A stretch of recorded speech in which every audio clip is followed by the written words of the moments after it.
जय हिंद दोस्तों, वंदे मातरम। घर में यदि 8 से 10 लोग मौजूद हैं, मतलब एक जॉइंट फैमिली है, और उसमें कोई शख्स यदि कोई गलती करता है और घर में जो भी कोई बड़े लोग हैं वो उस गलती को गलत नहीं बताते हैं, ना ही उसका डिफेंड करते हैं, मतलब बोल देते हैं चलो हमने इग्नोर किया, तो वो क्या कर रहे हैं?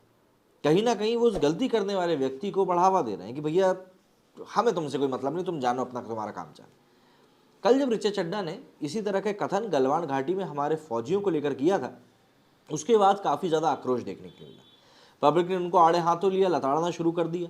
ऐसे में पब्लिक ये मांग कर रही थी कि भाई बॉलीवुड में जो बड़े बड़े लोग बैठे हुए हैं, जो बड़े एक्टर्स बैठे हैं, जो सालों से दशकों से काम कर रहे हैं, उनको सामने आकर इस मामले में बात करनी चाहिए और बोलना चाहिए। हालांकि ऋचा चड्ढा ने काफ़ी देर पहले ही माफ़ी मांग ली थी, लेकिन उसके बावजूद उसके बाद में अक्षय कुमार ने ट्वीट करते हुए उनको आड़े हाथों लिया और अपनी बात कही। लेकिन बात सिर्फ अक्षय कुमार तक ही नहीं रुकी, बात काफ़ी आगे बढ़ी। कई सारे लोगों ने इसको लेकर उनकी आलोचना करी, और सबसे बड़ी बात तो ये है कि एक ऋचा चड्ढा के इस कथन के कारण पूरे बॉलीवुड को क्या आने वाले दिनों में फिर से एक बार विरोध झेलना पड़ेगा, क्योंकि बॉयकॉट बॉलीवुड एक बार फिर से ट्विटर के ऊपर ट्रेंड करता हुआ दिखाई दे रहा है। जैसे वाला जान लेते हैं कि बॉलीवुड इंडस्ट्री से किसने क्या कुछ कहा है इस पूरे मामले को लेकर। बॉलीवुड अभिनेत्री ऋचा चड्ढा भारतीय सेना का मजाक उड़ाने के कारण विवादों में है। उनके माफी मांगने के बाद भी लोगों का गुस्सा कम होने का नाम नहीं ले रहा। सेना के खिलाफ ट्वीट की वजह से ऋचा को अपनी ही इंडस्ट्री से जमकर फटकार मिल रही है। बॉलीवुड एक्टर अक्षय कुमार ने भी ऋचा चड्ढा को जवाब दिया है। अक्षय ने ऋचा के विवादित ट्वीट के स्क्रीनशॉट को ट्वीट करते हुए लिखा कि ये देखकर दुख हो रहा है, किसी को हमारी सेना के प्रति एहसान फरमाइश नहीं होना चाहिए, वो है तो हम हैं। और सबसे बड़ी बात, इसके साथ अक्षय कुमार ने उस तस्वीर को भी लगाया, उस स्क्रीनशॉट को भी लगाया जिसमें कि ऋचा चड्ढा ने लिखा था गलवान सेज हाय, और बाद में उस ट्वीट को डिलीट कर दिया था। वहीं अगर हम बात करें अशोक पंडित की, तो फिल्म मेकर अशोक पंडित ने तो ऋचा चड्ढा के खिलाफ पुलिस में शिकायत भी दे दी। कंप्लेंट जुहू पुलिस थाने में दी गई, और अपनी शिकायत में निर्माता ने अभिनेत्री के ट्वीट को क्रिमिनल एक्ट बताया। अपनी शिकायत में उन्होंने कहा कि मैं हमारे इस महान देश के एक नागरिक के रूप में अभिनेत्री ऋचा चड्ढा के खिलाफ हमारे सुरक्षा बलों का मजाक उड़ाने और अपमान करने के लिए शिकायत दर्ज कराना चाहूँगा, खासकर जिन्होंने गलवान घाटी में हमारे दुश्मनों से लड़ते हुए अपनी जान कुर्बान कर दी। उन्होंने लिखा कि ऋचा के खिलाफ जरूरी कार्रवाई करें ताकि भविष्य में कोई भी ऐसा अपराध ना करे।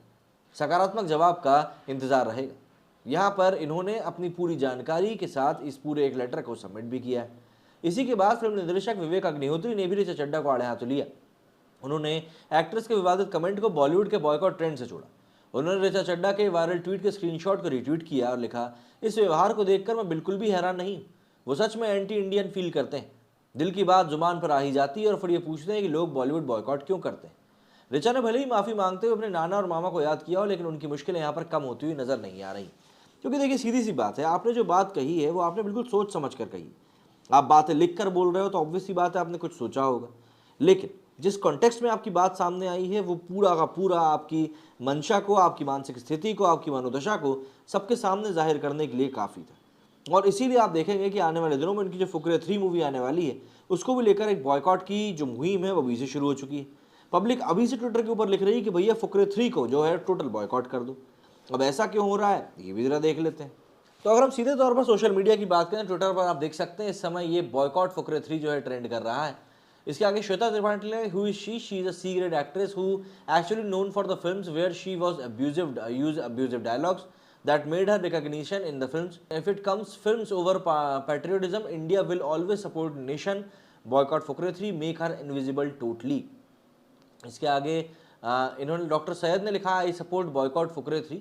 नूपुर की पैरोडी अकाउंट से आया, who boys who are waiting for Fukrey 3। अच्छा जी। निठी ने लिखा है, retweet if you and gonna read this, बस apology and gonna boycott Fukrey 3 anyway. Boycott 3 का तो खैर अब क्या ही बताएं।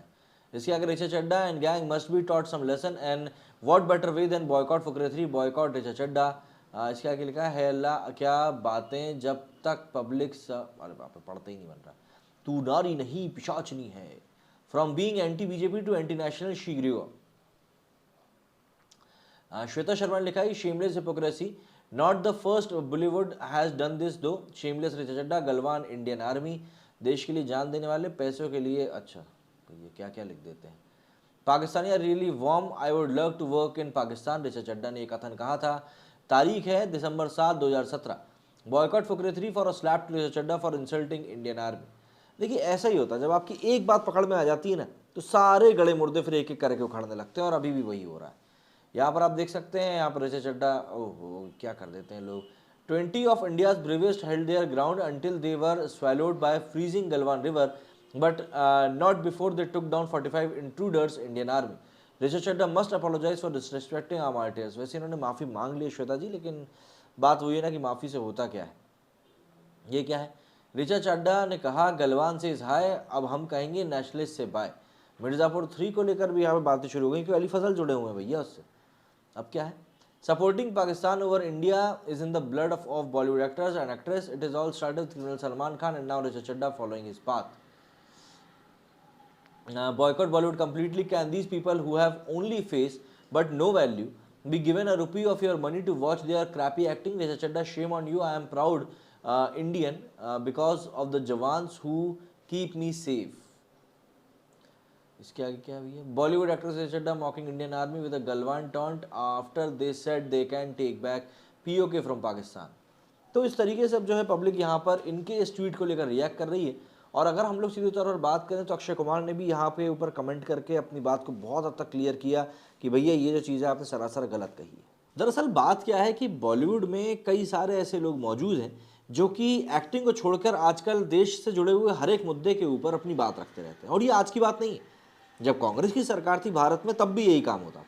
लेकिन तब क्योंकि सोशल मीडिया इतना ज़्यादा एक्टिव नहीं था, तब क्योंकि सोशल मीडिया पे इतने ज़्यादा यूज़र्स मौजूद नहीं थे, इसीलिए कहीं ना कहीं ये बातें इतनी ज़्यादा प्रकाश में आ नहीं पाती थी। लेकिन आज की डेट में क्योंकि सोशल मीडिया है और सोशल मीडिया के ज़रिए ही लोग अपनी बातों को एक दूसरे तक पहुँचाते हैं, इसलिए इस तरह की बातें आज की डेट में छुप नहीं पाती और व्यापक तौर पर बाहर भी आ जाती हैं। और ऐसे में बॉलीवुड का जो भी पूरा दौर चल रहा है, उस दौर को देखते हुए तो ऐसा लगता है कि आज के समय के हिसाब से इन लोगों को थोड़ा सोच समझ कर चलना चाहिए, क्योंकि कौन सी बात कब आउट ऑफ प्रोपोर्शन चला जाए ये कोई अंदाज़ा नहीं लगा सकता। और यहाँ पर अक्षय कुमार ने जो बात सामने आकर कही है, उसको देखते हुए अगर और कुछ ए लिस्ट के जो बॉलीवुड एक्टर हैं वो सामने आकर इस बात को अगर नहीं कहते हैं तो कहीं ना कहीं उनके ऊपर बहुत ज़्यादा प्रेशर बढ़ेगा। तो ऐसे में ऋषभ चड्ढा ने जो भी कुछ यहाँ पर कहा है, उनने भले ही माफ़ी मांग ली, लेकिन अब ये बात उनकी लोगों के जहन में बैठ चुकी है और आने वाले काफ़ी लंबे समय तक उनको इस बात को बार बार याद भी दिलाया जाएगा। और ऑब्वियस सी बात है, ये कोई ऐसी बात नहीं है जो कि आपके करियर को चार चांद लगाएगी, बल्कि आने वाले दिनों में आपको परेशान ही करेगी। लाल सिंह चड्ढा के समय में हम लोग आमिर खान के साथ भी ये चीज़ देख चुके हैं कि उन्होंने जो पास में कुछ बयानबाजियाँ करी थी, चाहे वो नरेंद्र मोदी को लेकर हों, चाहे वो देश को लेकर हों, चाहे वो इंटॉलरेंस को लेकर हों, उन सभी मुद्दों ने भूत की तरह उनका पीछे पड़ गए थे। और फिर लाल सिंह चड्ढा का क्या हश्र हुआ था बॉक्स ऑफिस पर, ही सभी ने देखा था।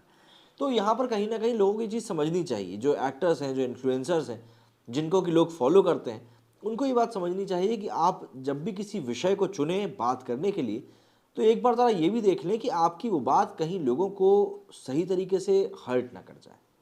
आपका इस बारे में क्या कहना है, कमेंट करके ज़रूर बताएं। मेरे स्टूडियो फिलहाल नहीं जाए। जय भारत।